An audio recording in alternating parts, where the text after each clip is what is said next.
Last minute, we had 2 children that are homesick today. So we want to thank Brady and Annika and Rohan are willing to step in for a part that they have not practiced at all. Have little note cards, so we're going to go with it. It's going to be wonderful. And I want to thank the kids did an amazing job. I told them after my 20-some years of teaching, and I'm not just saying this, I've never had kids memorize their lines as quickly as these children. I gave them the scripts, they picked their parts. By the next day, more than half the class had their parts memorized. By the end of the week, the whole class had their part. It was just amazing. So they really did a great job. We've done a lot of reading about the history, so they really understand the time periods that these plays take place. So first you're going to see Rosa Parks. They made all backdrops. They will be taking down the backdrops. That was probably the biggest difficulty during the plays, is remembering who's putting them up, who's taking them down, but you know what? We go with the flow in this class, so it'll happen. We'll have a brief intermission because some children have to go from suits and ties to sweatpants and t-shirts and baseball hats. So we hope you enjoy, and I'd like to welcome you to Rosa Parks. Act 1, scene, December 1st, 1955, inside a city bus in Montgomery, Alabama. Although slavery was declared illegal in the United States in 1863, many southern states put Jim Crow laws into effect. These laws kept the white and black population separate. The 2 races used different water fountains and restrooms. They entered movie theaters by different doors. Inside, they sat in different sections. Under the Jim Crow laws, separate didn't mean equal. On public buses, African Americans were only allowed to sit or stand in the very back of the bus. Whenever there weren't enough seats in the white section of the bus, black people seated closest to the white section were expected to give up their seats.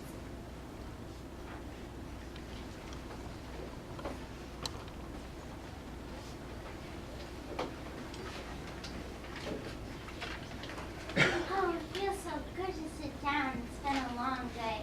Oh, Mrs. Parks, it's a fine evening, isn't it? Yes, it is. They keeping you busy at the department store? I believe everyone in Mobile needed a helmet on and new buttons sewn on their shirts this week.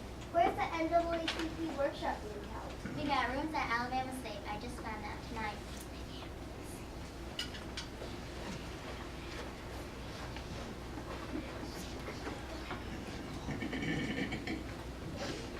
You gotta give me those front seats. Y'all better make it light yourselves and give me those seats. You better get a move on right fast. I'm not moving. You want me to call the police? They'll drag you down to that police station. I'll give you 2 seconds. 1. I'm not moving. You better move, Mrs. Parks. She's gonna get us all in trouble. I'm so tired of these stupid rules. I wish I had the guts to stand up to them. Don't move, Rosa. You stay right where you are. Hey, you all call the police. I got a black woman in here who ain't giving up her seat. Well, look, you know the rules. Why don't you just get them going back? You'll be home before you know it. I'll make her get up.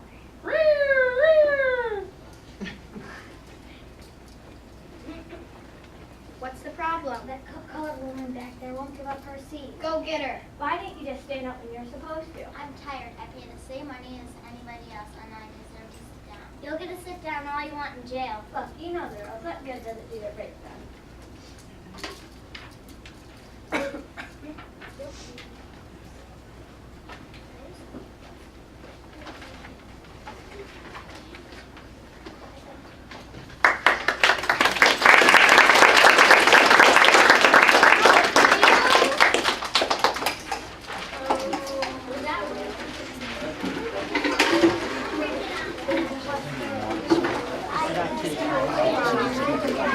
I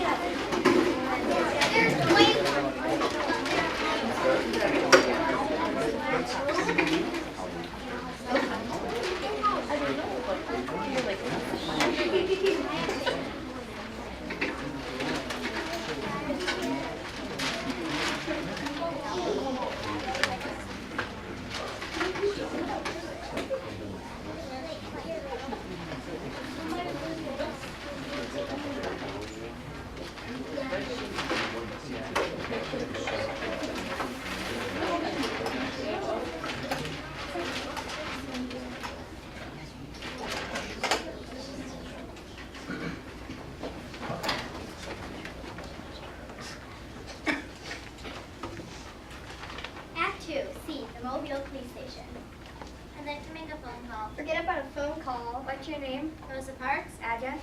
514 West Avenue. Stand over there, please. We're gonna have to take fingerprints and mug shots. Agent, please take Mrs. Martinez out after she makes her phone call.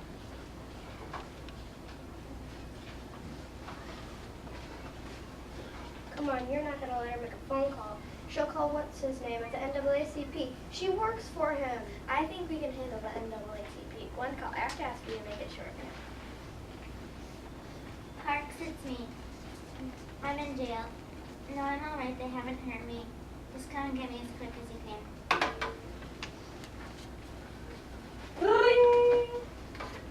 Police station. Who Parks? Rosa Parks? I don't know. Let me check. But that's what I call handling the NAACP.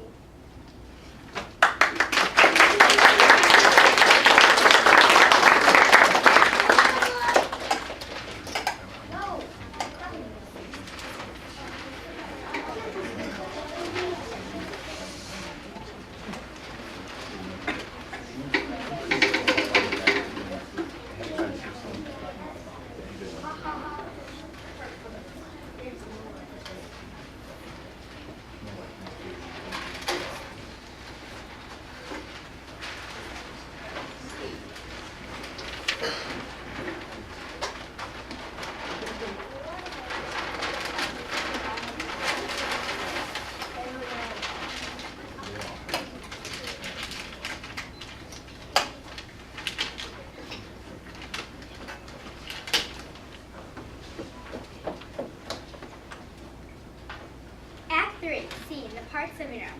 Word spread of Rosa's arrest. Edie Nixon of the NAACP called the jail to find out what the charges were, but the officers wouldn't tell him. He also called Fred Gray, a local black lawyer. Gray agreed to help Rosa. Parks, Rosa's husband, called several friends to raise bail money for Rosa. They all went to the station. After Rosa was released that night, everyone gathered at the Parks house. I know it's been a long day for you, Rosa, but we can't let what you did today go unnoticed. You're an honest woman. You have integrity. Everybody in Melbourne knows that. Nobody could ever accuse you of any wrongdoing. You've given us the perfect test case of bus application. I know it's extra relaxed. When you do it, Rosa, will you fight this thing for all of us? You bet I will. Parks, it's not going to be easy. Are you listening too? I'm in, all the way. We have to make this a big event. We need to do more than bring the case to court. I'm going to call Joanne Robinson and see if the Women's Political Council can help organize a boycott of the buses. Then the white folks can have all the seats they want. Those buses will be more than half empty. I like to call him the Reverend Martin Luther King Jr. from the Texas Baptist Church. He's a powerful speaker. He'll get our message across.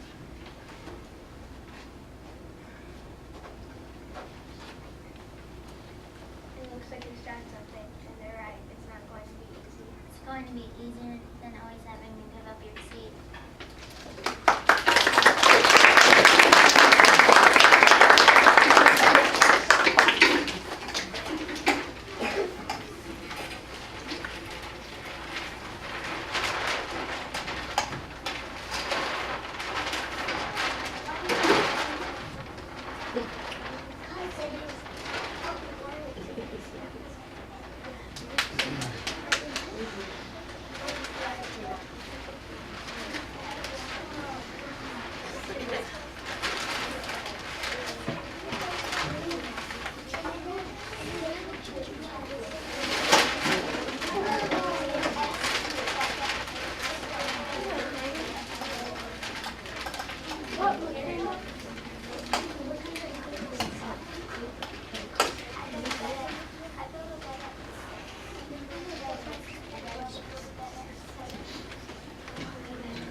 Scene 1, December 2nd, a street corner in Montgomery.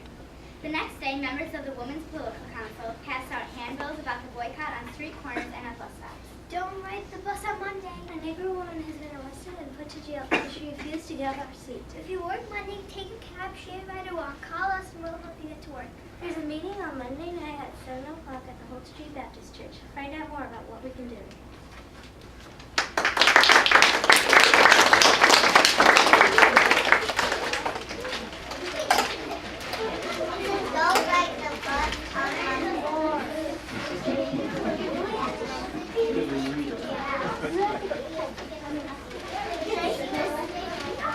Sharon,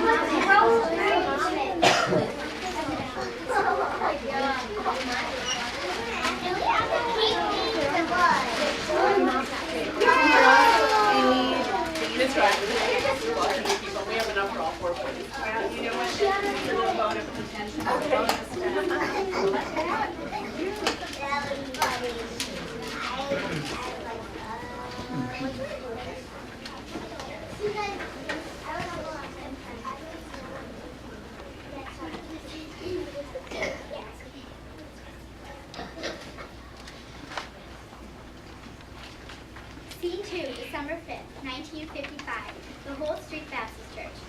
On Monday, December 5th, 1955, the buses in Montgomery, Alabama were empty. People who had cars gave rides to those who had no transportation. Many people walked.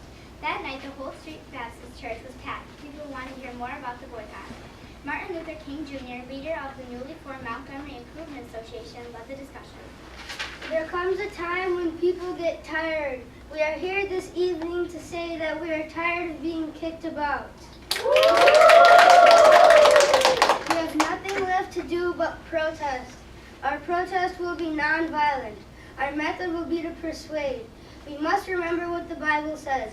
Love your enemies and bless them that curse you, and pray for them they despitefully use you. We must not become bitter and end up hating all white people. As Booker T. Washington said, let no man pull you so low as to make you hate him. I believe that today's boycott was successful. Now we need to decide whether or not to continue it. Please stand up if you want to keep it going. Reverend Abernathy, please read the plans and rules we have drafted and let the people decide if this is what they want.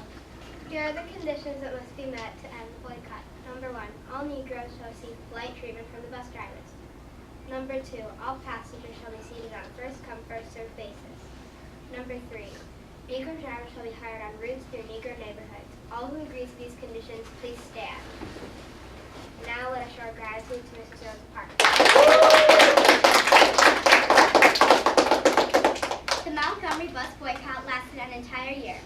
During the time, Rosa Parks was in court several times. The Parks received bomb threats and many black churches were destroyed. On December 20th, 1956, the United States Supreme Court ruled that Alabama's state and local laws requiring segregation on buses was against the Constitution. By refusing to give up her seat, Rosa Parks changed the course of history. I'd like to introduce the cast of Rosa Parks.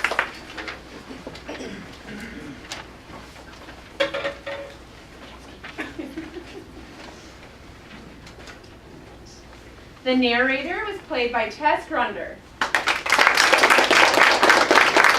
The African American bus passengers were played by Sanjay Mather, Brady Salin, Annika Sanborn, and Trisha Rajesh.